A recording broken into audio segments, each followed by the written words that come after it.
Hi, welcome to the Sifu Mimi Chan Show. Thanks for joining the conversation.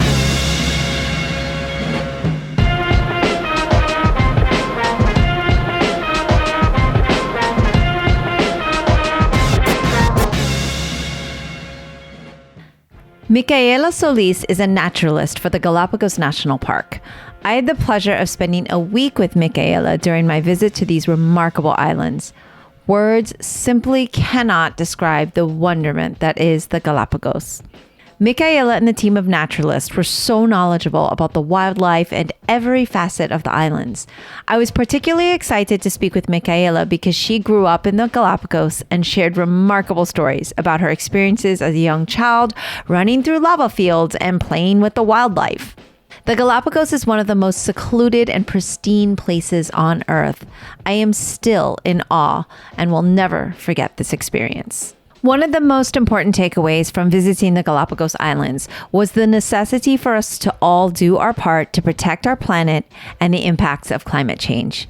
We can be doing more and should be. Every action matters and every effort adds up.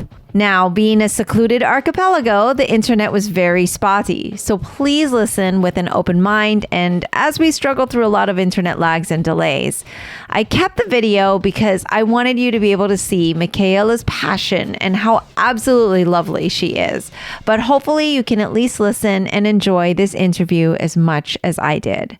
My favor, as usual, is to please continue to share this podcast with others. It would mean so much if you would also rate it and leave me feedback. If you would like to help keep this podcast going and support the work I do, visit my website or patreon.com/SifuMimiChan to become a patron of the show. For comments or suggestions, reach out on social media at SifuMimiChan. Now, on with the show. Hello, Micaela. Nice to see you. Hello, Mimi-chan. A pleasure to see you again. Yes. I very excited to have you here because now it has actually been about 1 week since I've seen you in person because we got off the boat. While I'm talking to you, it's been almost a week. And off air, I was telling you that Oscar and I are very, very sad because we really miss the Galapagos. But yes, Galapagos always will be with you, I think, after that experience. Absolutely. Now, I was very excited to meet you and learn so much from you and all of your colleagues. Like, our brains are still overloaded from all of the information that we've been trying to share with our friends and family through our pictures, but we just could not stop talking about the naturalists that were there and how wonderful you made our experience. And I would love it if you would actually kind of just share with our audience who's listening and watching, like, what is a naturalist and like, what does it take to become a naturalist? Because, you know, here in the States, I'm sure if people are into wildlife, they might know, but I think most people don't understand the term. So maybe you could describe and explain it to us. Okay, for us, a naturalist, it is somebody that is related with a profession that explains everybody the conservation. And in this case specifically, we are explaining about our home. Yes, it is a naturalist guide. So we were leading groups or just guests that decided to visit to the Galapagos Islands and showing us about the scientific terms, about island lifestyle, and also conservation. Yeah. And I feel like you knew everything about every animal and every tree and everything we saw there. How long does it take you to become a naturalist? Like, what kind of study is involved? Okay, that's a really good question because I think that the people that has this connection directly with the wild, with the nature, we had been learning with the time. So it had been a long process to have all this knowledge with us. Because eventually when we read or we have an information in a book or a scientific paper, nothing is right in the field. all the time. So, but you can know many things, but you cannot be a naturalist easily here in the Galapagos Islands. It is not a profession you can select or you can choose to be, because every courses, it really depends on the market. So the Galapagos National Park, they take the decision to open a new course, and it could be every 10 years or every 8 years. And it is a very difficult process to go in, because the first step will be an admission exam. So, for example, in the course I did, that it will be the last course, were over 7,000 people that applied to be a naturalist, to do the admission exam, just in Santa Cruz, not counting the other islands. Wow. That just, and with that number, just 100 go in to the course. Okay. I definitely feel very lucky. After that process, it is like a university, but in this case, it's a course that is very intensive. It took more or less 3.5 months, very intensive program with different exams. I think there were 4 exams. So if you are doing the course, nothing guarantee you that you will pass. So you need to keep studying the theory. You need to keep paying attention to classes, keep studying a lot. And then when you are done, when you pass with the grades, with the notes, and with good grades, you will pass and you will have different courses. For example, first aid courses. And what else? We need to do internship in different modalities of tourism we have here. For example, cruises is one of them. I remember cruise with my finger. Cruise number 1. The internship after in cruises, in daily tours, in bay tours, in fishing tours, etc. So after we finish that internship with experienced naturalists, we will be accepted, or we will have our credential to guide around the Galapagos. And something that is like a very special requirement, it is you need to be from here. So not the national naturalists or national guides that we have in the mainland cannot come here and apply it. So it makes not only our visitors or our guest experience more unique, also providing you something else that is the island experience with the people that belong to the Galapagos. Wow. Oh my gosh. Now I feel even more privileged. Yeah, I feel even more privileged to have been able to be on these tours we already knew you were all brilliant, and, we kind of like tell people, well, they're like scientists, but the extensive course study, but also qualifications to be able to lead those tours is I had no idea it was so strict, but, and so selective. So, and you're saying that each island, the ones that are inhabited, of course, have a lot of people that apply as well. It's not just from where you are. And if you could share with our listeners, like, I know that it's going to make me a bad student, but I don't remember how many islands there are. And I don't remember how many are inhabited, because I kept telling people, we went to islands where there were no humans or bathrooms. So, yeah. That's true. We have no those services and the pristine areas. Yes, there are 4 islands that are inhabited, and Santa Cruz is the biggest one. We have over 22,000 people, so it is like a small city. Then we have Isabela, that could be have over 3,000 people. We have Floreana Island, that has a maximum 150 guests, 150 inhabitants, and San Cristobal, that has over 5,000 people living there. Yeah. And then the rest of the islands are all uninhabited and like you say, pristine. And they truly were. I mean, I tell people that when I've been trying to describe and even show the photos, it doesn't capture the wonderment and the beauty of what we experience. Like, I can't explain it. You have to see it with your own eyes to really to have that Galapagos experience, right? There's nothing you can do to explain it.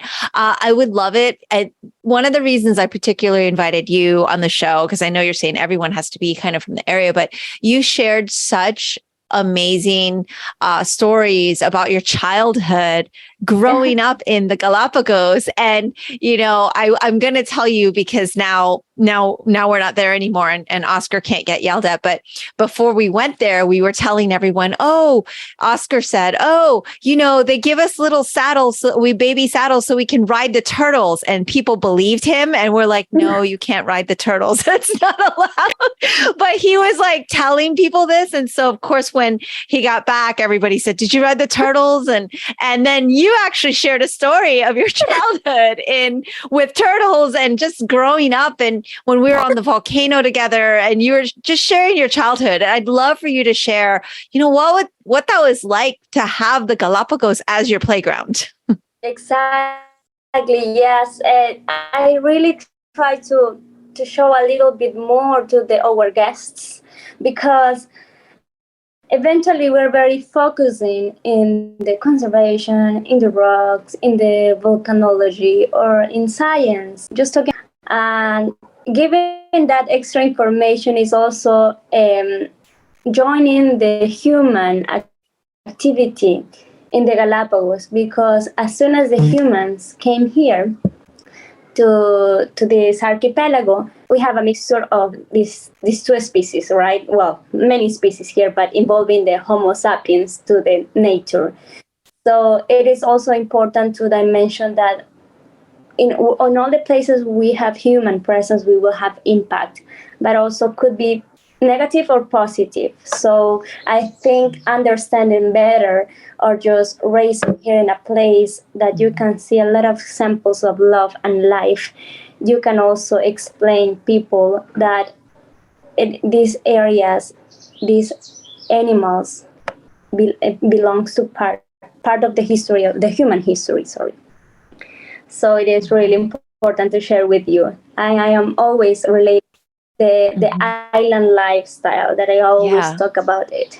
That is not only animals. Yeah. I would love it if you would share kind of some of the stories that you shared with me on the cruise, where you played with, like, your games involved some of the birds, and also that you did actually, as a child, get to ride the tortoise, right? Even though I know that's a big no-no. Maybe you're not allowed to talk about it. I can cut this out if it's not okay. But as someone who didn't know when you're growing up, they were just there.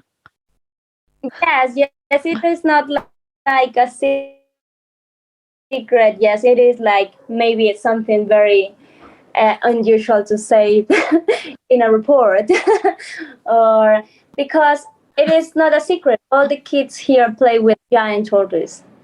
Yes, it is not something we can do now, but even if we had already Galapagos National Park, how you can say to the kids, don't talk to them or don't ride them. It was very common to have a picture in the top of a giant tortoise as a baby. So I think I have no a picture with a giant tortoise. I don't remember where it is, but I saw just recently a picture of my sister in the top of her tortoise. So don't having any playground and just having wild species to play with. So it is something very like, even if it's forbidden, it is nothing that there's nothing we can do. We need to play with something. So we were playing with them. A very close encounter, and part of the histories I told you that week, it is that the giant tortoises can live over 100 years. So can you imagine how many people a giant tortoise have seen? And it is just counting, maybe the pirates, maybe the whalers, maybe Micaela when she was a child. Never knows. So that's one experiences, right? And also another story that I told you, it is that when we were a child, well, I have my younger brother. We are a family of 5. I have 2 siblings, but I play a lot with my younger brother, and we used to run in lava. Maybe not the same lava field that we walked through, but rocks and lava field were part of our entertainment. So it makes you think faster because you need to step on a rock and you need to keep thinking in the next steps and running so fast. And I also call the Galapagos Amazing Race because it was very extreme, and just learning being very flexible and fast to change directions. And the most important thing, it was to don't fall down. If you fall down, you cry a little and keep going because the race still continue. I, I have a lot of scars in my legs, and I'm very proud of that because I can say that's part of my childhood. Oh my gosh, I love it. I love it. Talk about having a wild and nature for your backyard. That it's an understatement. But what's funny is in the States, a lot of the kids play games where they jump from bed to bed and they pretend there's lava. And so they're jumping away, or they're jumping from, rock to rock in on the playground or something. And they actually say like, avoid the lava, but like you're literally like on a lava field. So that's kind of wild. Amazing, really. Things like that. I think we have a very interesting skill is that climb trees. Oh gosh. I used to climb a lot of trees, and just like a month or 2 months ago, I'm not sure, I had the opportunity to climb a tree and I feel so good. I was like, yeah, I did it. I know it how this works. Oh my God. I can't remember the last time I climbed a tree willingly.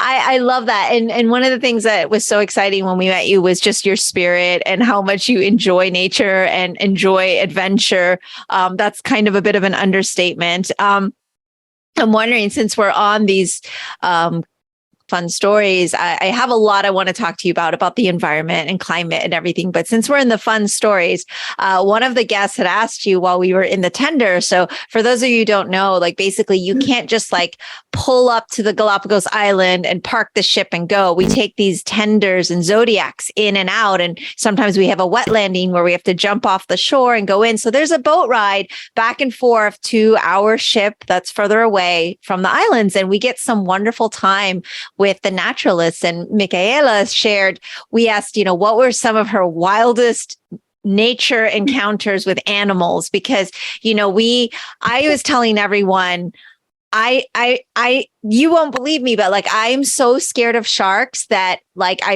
didn't want to go into a pool when I was young, like I was so thinking about them all the time. And I watched the TV shows all the time of sharks. But when I was in Galapagos, I was looking for the sharks. And when I saw the shark, I was like chasing the shark. And I'm like, who is this person? So there is something about the Galapagos spirit that makes you a little bit more adventurous. And then we asked you, what were your most adventurous, like the wildest animal encounters? And you had our heart going on that boat ride home. I'd love for you to share with our audience some of your top experiences. Yes. At the beginning, thank you for remember those stories.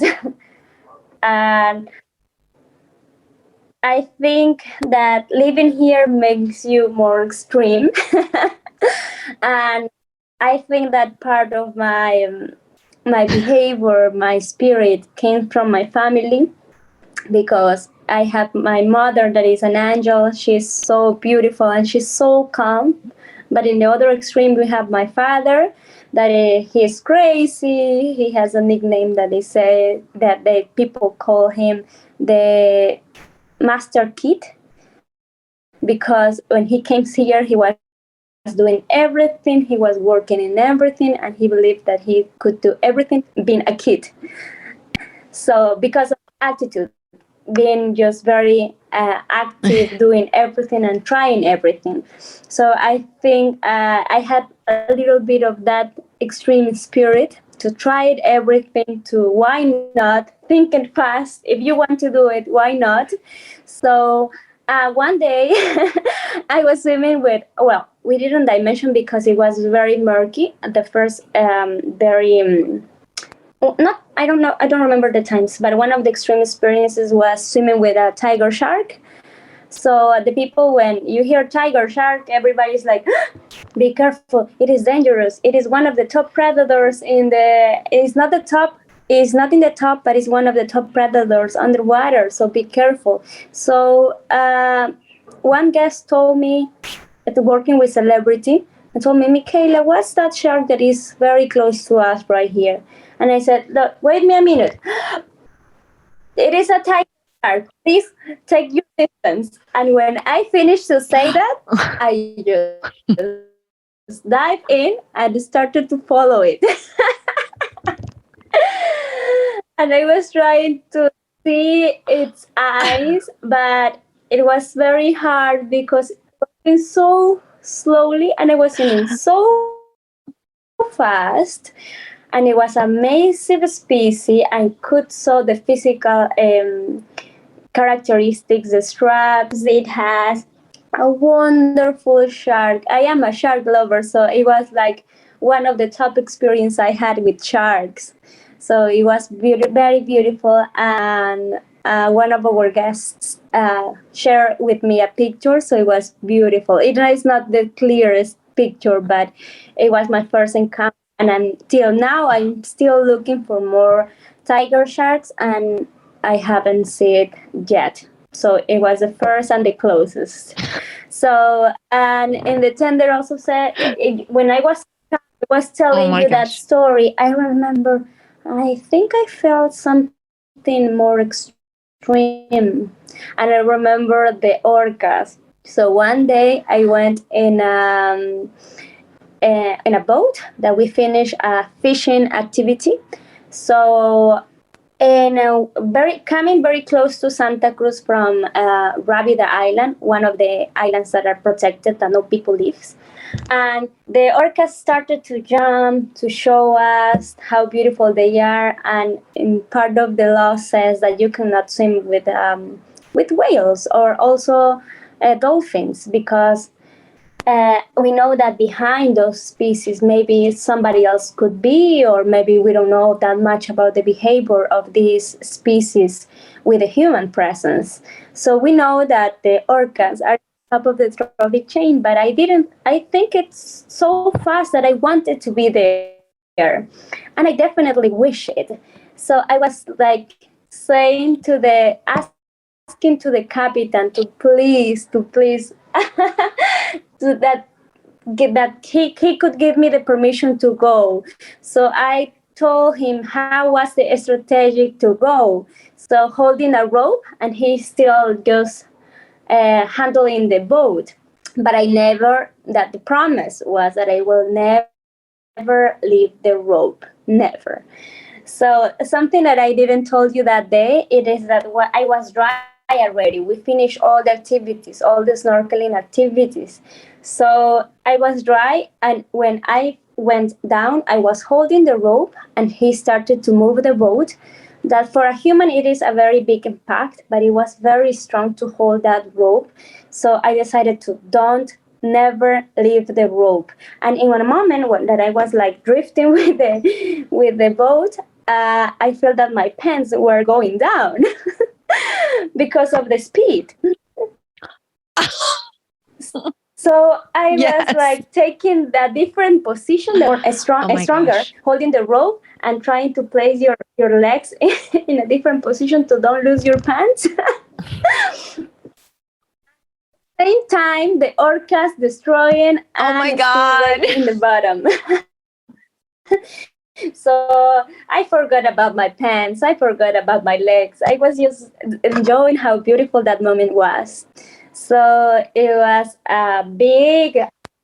So just to reiterate for our listeners, if you could say that part again, where you were very stressed out about your pants, but what you saw made you not even think about your clothes anymore, which was orcas feeding on a stingray? Yes. I forgot about everything, and I was just enjoying the orcas that were destroying and the stingray in the bottom. So they were like pushing the stingray to the bottom. There were the three of them. It was a huge, I think that it was a male. female, a medium one, and very, very small, the calf, the baby orca. So it was like I saw that the baby was learning how to do it, and both adults were pushing the stingray to the bottom, and the internal organs were coming out to the surface, and in the surface the frigates were taking the organs. So it was a feeding frenzy from the surface from to underwater. So I was like definitely not petrified, because I started to scream out like wow, wow. Can you imagine just to use a snorkel in your mouth? Yes, you cannot pronounce, you cannot talk. So I was like, oh, they are here. Oh my God, they are destroying the stingray. So it was very complicated to say. Everybody was petrified because they were scared. They saw huge mass, and we were very close to them. And let me tell you that the orca, the male, it was like more or less 12 meters. It's 12, 3, over 33 feet, over 33 feet, more or less. So it was a very, very healthy and adult one. So when I was emitting that sound, the sound goes faster underwater than in the surface.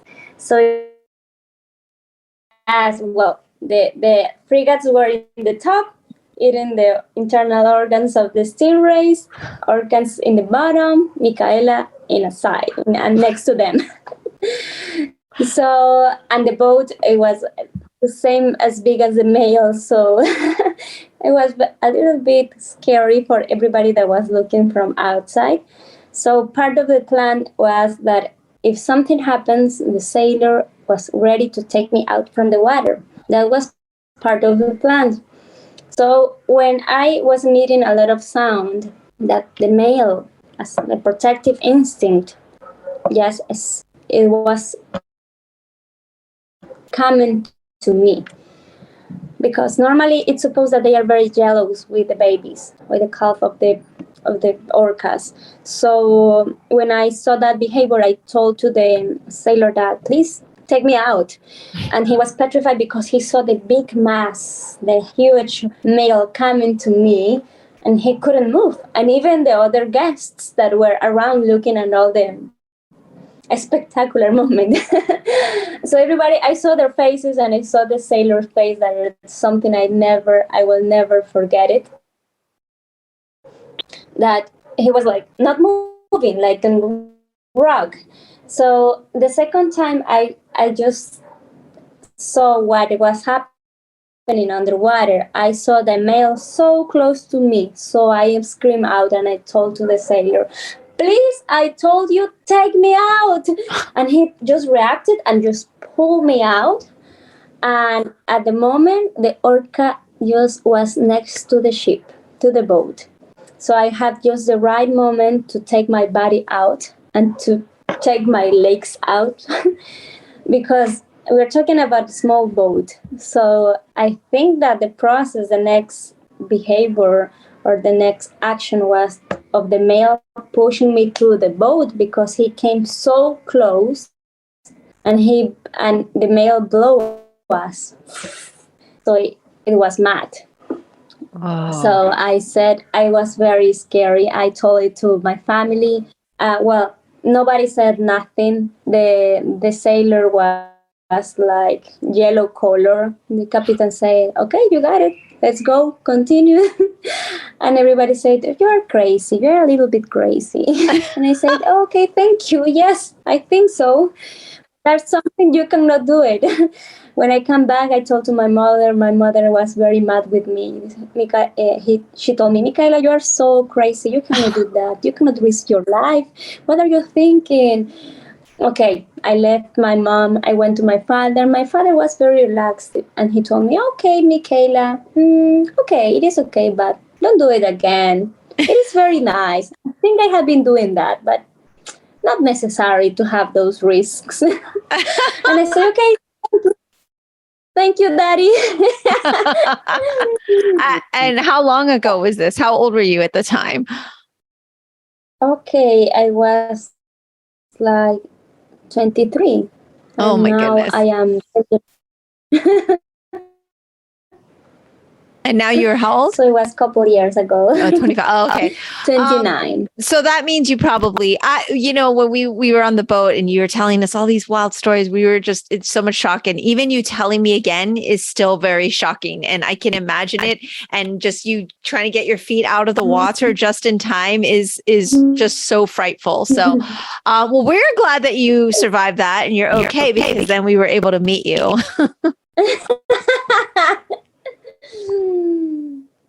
Now, Yes. Now, I'm really curious because you have seen in the last, the 30 years, pretty much the islands and how they've changed. Do you see major differences, not just in the animals, because of course we talk about adaptation and we learn all these things about the animals, but do you see big differences from when you were a child to now in the islands? And in what ways have they been positive and what ways has it been negative? Yes, I can see the changes. Talking about eventually the ambition of the human, it is not good. And the island lifestyle I experienced, it was a little bit different than today with more technology. And the kids, I think they have a different vision. So definitely yes. Well, technologies and time and the development of the cities have been changing with the time. It's supposed to be better, but eventually I can see some negative effects. Talking about education, people forgot about education.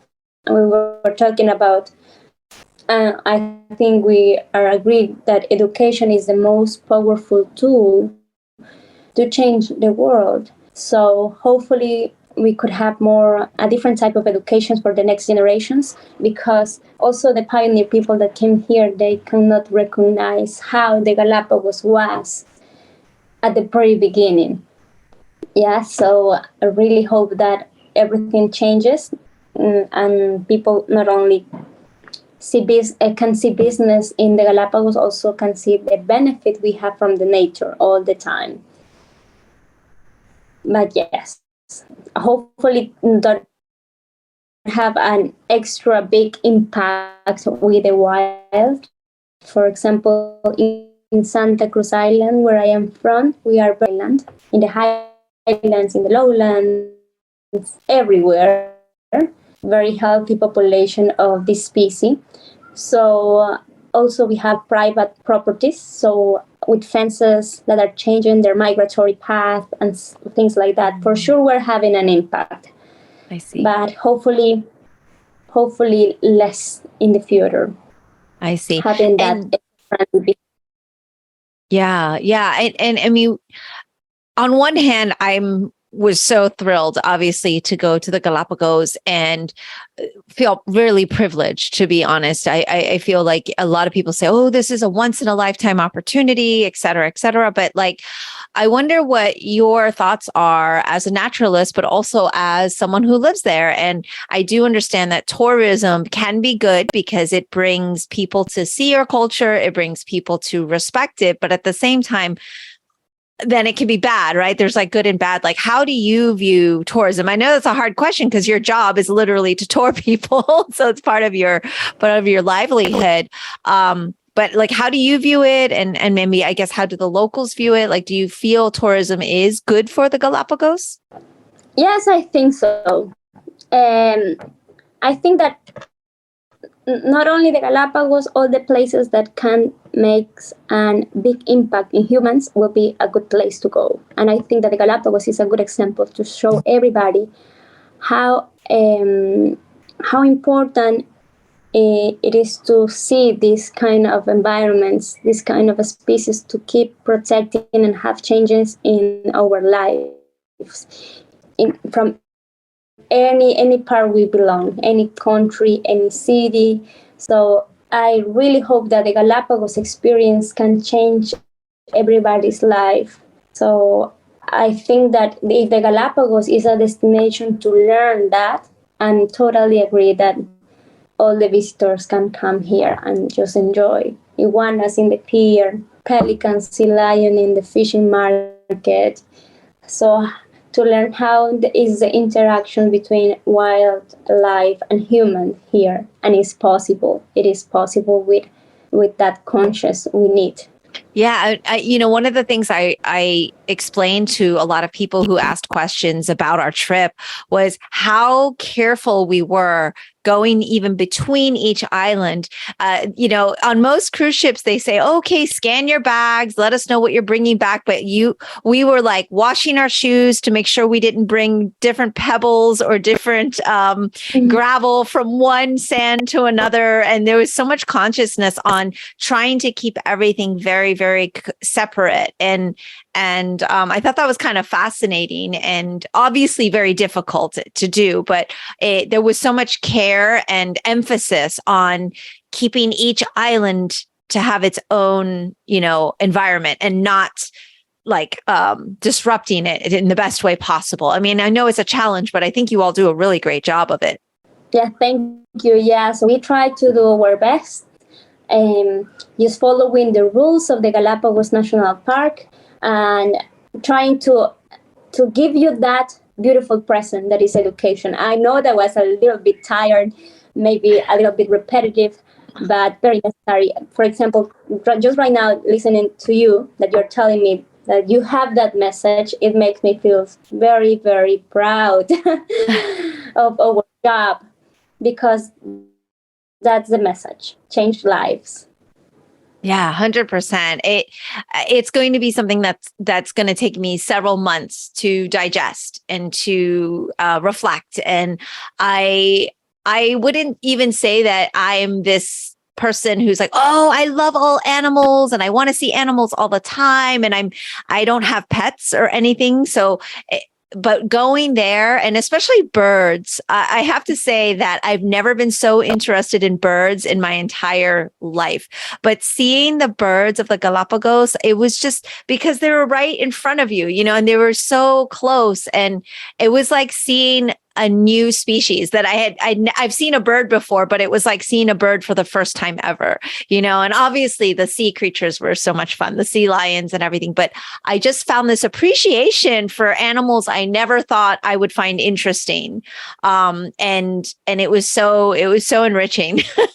And I was wondering if you could talk a little bit about climate change, because it is something like here in the States, we hear a lot of things, we try to recycle, we all try to do our part, quote unquote. And I just feel like it's still not enough. And I wonder if you see the effects more in somewhere that is pristine, like the Galapagos, where it is somewhere that you can really study and actually see change on a daily basis. Because, I was talking to Manuel, one of the other naturalists who's amazing. And he told me every day I go out into the islands, I learn something new and I see something new for the first time. And I thought that was amazing, because I think he said he's been doing it over 30 years. And the fact that he told me every time he goes, he sees something new. I was wondering, in terms of environmental issues and climate change, what are you seeing kind of happening on the islands, or do you see anything happening? I totally agree that part of our passion is to keep learning and keep looking different things every day. And I'm very in love with my job. I really try to transmit all the love and the passion to everybody of you, with this inspiration of the situation we can find outside. And also about the climate change, I really believe that we are having effects. There are areas where we used to have some corals that were alive or more underwater, talking about invertebrates, underwater life, or maybe the presence of more giant sea turtles are reducing, I think, because they decided to move to an area with better conditions or with more food source. And it is something that you cannot say it like as a result of a scientist study, but you can see it, that the corals have been dying. They are not we have no colorful corals in the Galapagos Islands, but we can just detect when they are alive and when they are dead. So for me, it has been very sad to see areas that are like brown and becoming to be dry, white, I know that it will be part of the cycle, and one day it will be in a shore and it will be a beach because of the calcium carbonate. But I think it is caused by the climate change. For example, in the Galapagos, we had not like the seasons, but we have two different periods, one with rain and other one without rain.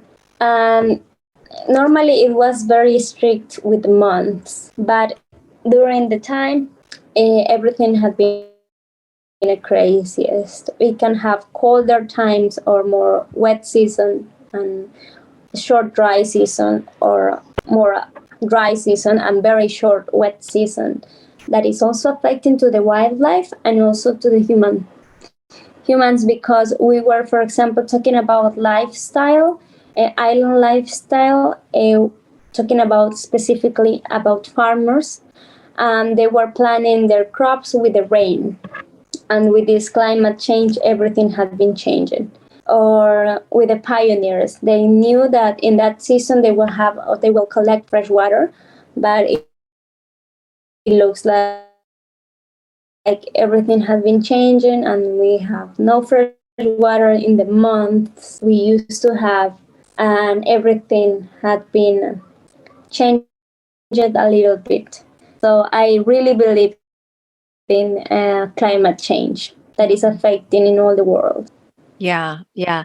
And do you, other than, the basic things that people say to do, like recycle, try to use less gas, and what do you feel we can be doing better, like as humans? What do you have advice on what we can be doing that's better?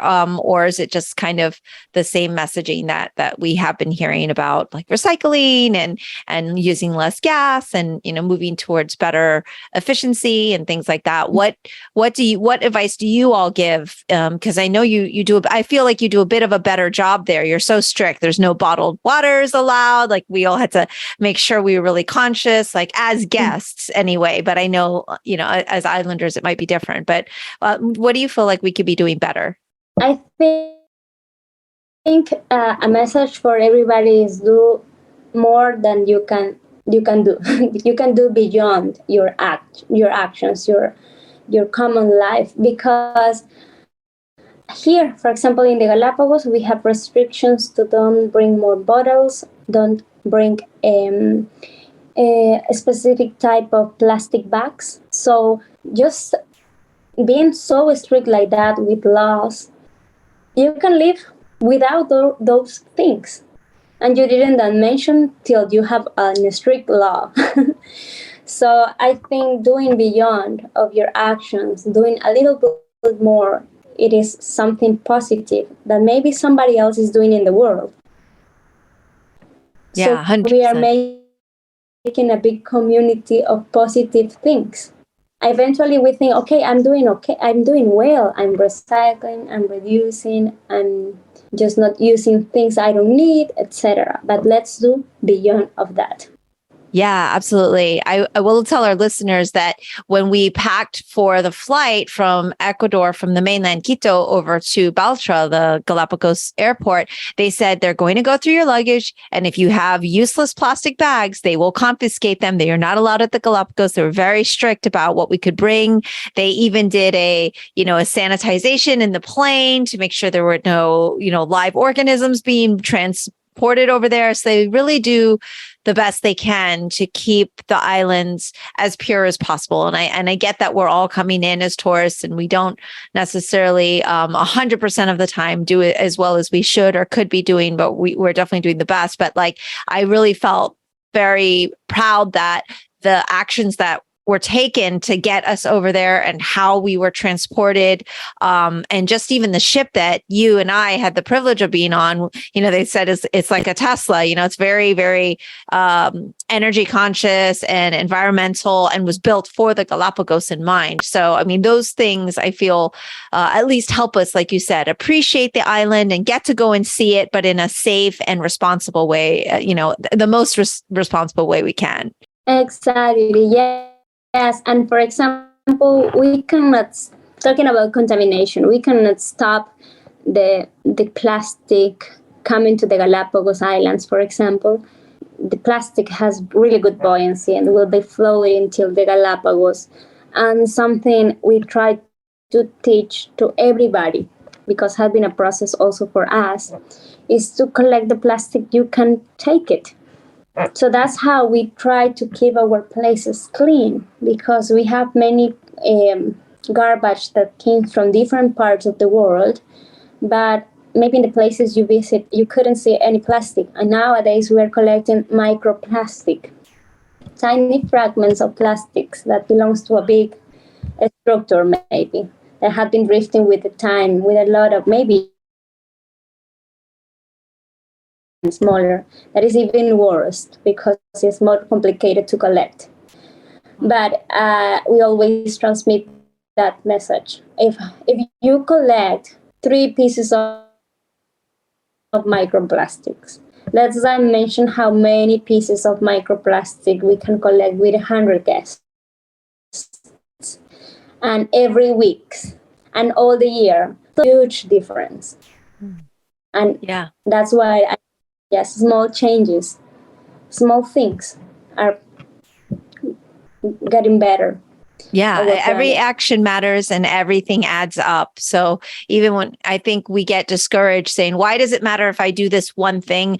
And it does, like you just said, if everybody does the one thing, then it becomes so many, and we can do it all together, because we are all living in this planet together, and definitely should be taking care of it together if we're going to be here. So I don't want to keep you too long. I know you have things to do. You're going back on board tomorrow. I'd love for you to just, kind of maybe share a little bit about what your life has been like ever since you've been a naturalist with Celebrity, if you like, because I know you're on the ship. Is that different than doing tours on the island? Did you used to do that as well, or have you always been doing them with the cruise ships? Yes, I think I have been crossing through all the modalities of tourism we have here in the Galapagos, and it has been very special, all of them. Different things to learn, and different logistics, kind of pretty new, because we're talking about organization, we're talking about teamwork, we're talking about communication. So it was a little bit complete experience. But in the other modalities of tourism, you work by your own, or also in small ships. You work on, and you're the unique naturalist. So you need to do the schedule, you need to organize everything. So it has different changes. Also, meeting people from different parts of the world, with different type of economies, with different opportunities. So that has been very, very positive, I think, for me, because I always learn from everybody of you. And that makes also better experience to keep being a naturalist and keep showing everybody the beautiful things we have here. Yes, and you can do it. You can select what you want to see. For example, I went to the mainland on Thursday. Yesterday, I was doing a land tour with a couple of British people, British visitors. So it was very, very interesting because they came here in a honeymoon. So there are things that you absorb the positive energy, the positive things for everybody. And I think that experience makes me keep growing and keep giving you a better service. I think we try to grow all the time. So yes, we can select even in our day off. With days off, we can just keep working in different. So on your days off, you're still working. I thought you'd be just relaxing and snorkeling. No, I'm just kidding. Yes. Eventually, it's because my husband is on board, so I need to do something. Okay. To keep my time because busy. Micaela, Yes, Micaela, you're too restless. You have too much energy. I love it. I love it. Well, I know that we're having a lot of internet connections. So I want to tell you, please come and visit me in Florida. We also have birds and animals that you can see the difference between how friendly yours are and how not friendly ours are. But I would love to see you here one day. Yes, I couldn't hear you that much, but I think I got it. Yeah, hopefully. Hopefully, yes. And if there's any opportunity, one day, hopefully Oscar and I will be able to go back to the beautiful, beautiful place that is the Galapagos. It was so special, and it will something that will always be in our hearts. And mainly not just the nature and the wildlife, but you and all of the naturalists really made it just such a special and incredible experience. Like it's very difficult to put into words. So I just want to thank you again for that experience. It was really, really meaningful, and we learned so much, and it will be with us forever. It's all a pleasure. You have to believe me. Yes, always welcome, and also an invitation to everybody that I know that is a very long journey to come here. But once you are here, you will feel and you will see that it's worth it. Absolutely. All right. Well, thank you so much, Micaela. I hope that we have an opportunity to talk again, especially about more of the animals, because there's so much more stories for you to share. So hopefully you'll come back and talk to me again, maybe next time you have a break and when you really take vacation this time, not like this time where you were working on your vacation. Yes, why not? Always, always. All right. It is a pleasure just to be with you, talk with technology through the technology. So it has been a whole pleasure to meet you too. Excellent. So see you anytime. That's all for today's episode. Thanks for listening to the Sifu Mimi Chan Show. Please subscribe and rate my podcast on your platform of choice and leave a review. You can become a patron of the show at patreon.com/SifuMimiChan to help keep this podcast going. Follow me and interact on social media at Sifu Mimi Chan on Instagram, Twitter, or Facebook.